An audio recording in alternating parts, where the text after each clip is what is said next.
46 civilians lost their lives in just 15 minutes. That's more than 3 innocent souls erased every single minute. On July 30th, 2022, the city of Kherson, Ukraine, descended into a waking nightmare of fire and steel. What happened that morning would mark the dawn of a new era in asymmetric warfare. The first warning was a sound no one could quite recognize. A low, resonant drone, like a swarm of a million furious hornets pouring down from the pre-dawn sky. The time was 4:15 a.m. From their positions in the Black Sea, Russian warships unleashed hell. 8-caliber-class cruise missiles tore toward the city. But they weren't alone. This was the opening act of a saturation strike. Approximately 320 loitering munitions swarming together. A lethal mixture of Iranian-designed Shahed drones and agile tank-killing Lancet drones. And their targets were not military. Not bunkers, not barracks. They were schools, hospitals, clinics, churches, Ukrainian air defense operators staring at radar screens overwhelmed with hostile contacts, fought with desperate courage. They managed to bring down 61 drones, an incredible feat under impossible circumstances. But for everyone destroyed, 5 more punched through. The first Kaliber missile slammed into a regional hospital. Then the drones arrived. Shaheds plowed into apartment blocks, igniting towers of flame. Lancets dove like predators into power substations, methodically tearing the city's lifelines apart. In just 15 minutes, it was over. 46 civilians lay dead.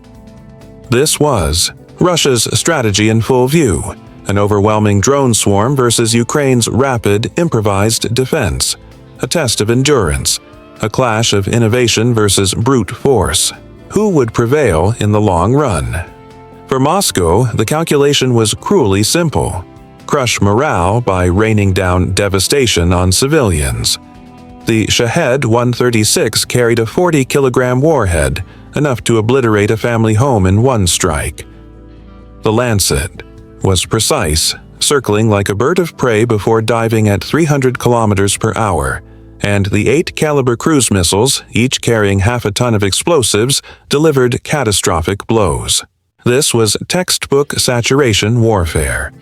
Russia spent hundreds of relatively cheap expendable drones to achieve strategic psychological shock.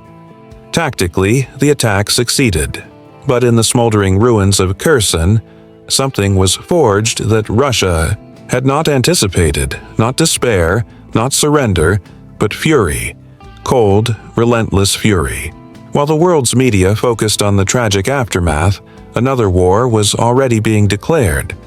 Not on podiums, not through formal decrees, but in the shadows. It was whispered in encrypted chat rooms, sparked in university basements, and built in garage workshops across Ukraine. The call went out, "We need a ghost. No, we need a swarm of them." Within 48 hours, a secret decentralized army had mobilized. Hackers, civilian engineers, students, tech entrepreneurs. Their mission, to craft a weapon of disruption, swift and unexpected. Satellite imagery pointed to their chosen target, the vast oil depot in Sochi, a symbol of Russian power and a critical artery for Black Sea naval operations. They gave their project a name: Ghost Swarm. The design philosophy was stark: cheap, fast, undetectable. Only commercial quadcopters were cannibalized for flight controllers and GPS systems.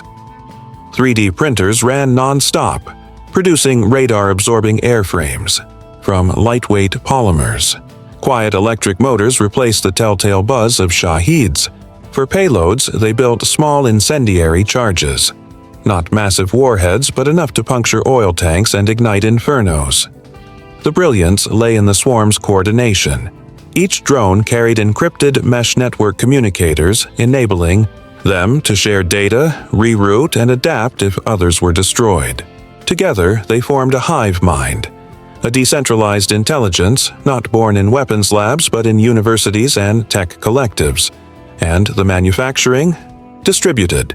Dozens of teams across the nation, each building just a handful of drones. No central factory to bomb. No command post to strike.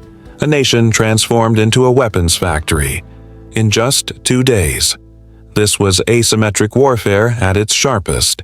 Russia hurled million-dollar cruise missiles from billion-dollar warships.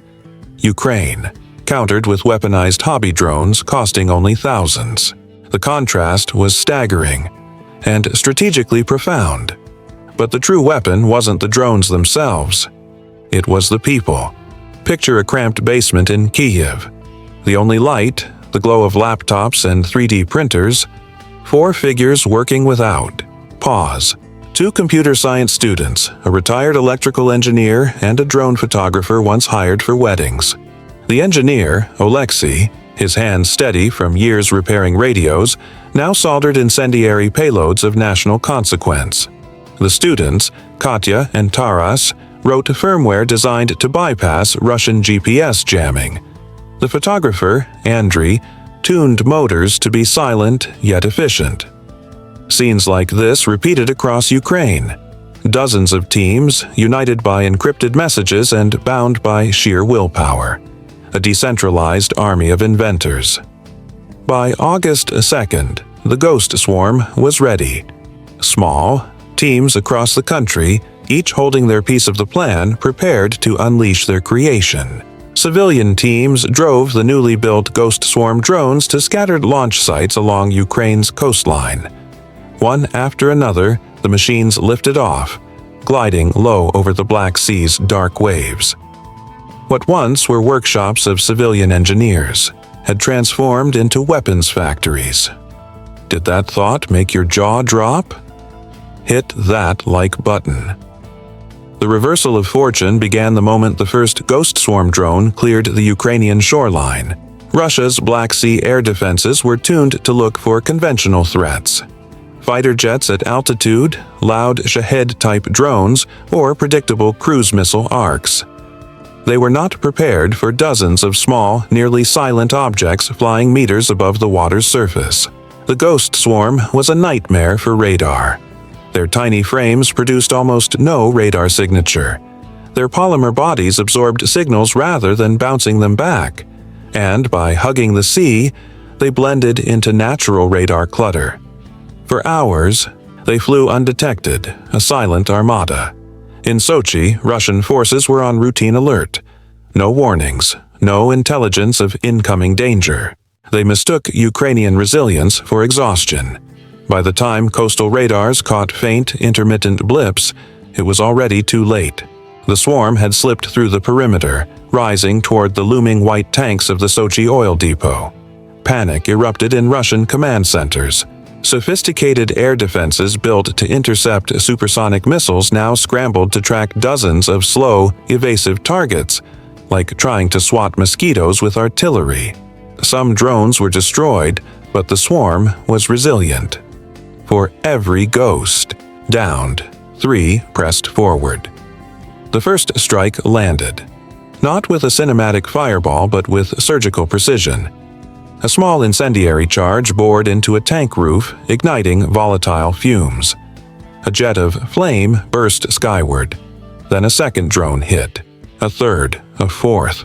Within minutes, the chain reaction began. The drones weren't trying to obliterate tanks outright. They were matches, and the Russians had built the bonfire themselves. Suddenly, Sochi, playground of the Russian elite, hub of Black Sea logistics, was engulfed in chaos. Small fires erupted into massive infernos. Superheated tanks buckled and ruptured in a phenomenon known as boil over. Explosions thundered across the depot. Fireballs mushroomed into the sky, visible from 100 kilometers away. Black plumes rose so high they were spotted from orbit. Firefighting units rushed in but were instantly overwhelmed. Fuel lines ruptured, pressurized systems blew apart, secondary explosions tore through the complex. The assault was brutal in its elegance, a masterpiece of disruption disguised as chaos. And here was the brilliance. This wasn't an attack designed to kill soldiers or destroy frontline hardware. It was aimed at Russia's war economy itself. That oil depot wasn't just storage. It was the beating heart of the Black Sea fleet's fuel supply. Its destruction crippled operational range and endurance. Suddenly, Russian warships faced severe logistical constraints, and beyond the military blow, Sochi's civilian fuel network, tied to tourism and prestige projects, was torched before the entire world. Psychological impact hit as hard as physical flames. Towers of black smoke rose from one of Russia's most luxurious symbols of wealth and stability. Social media platforms flooded with real-time footage. Millions watched within hours. Russian state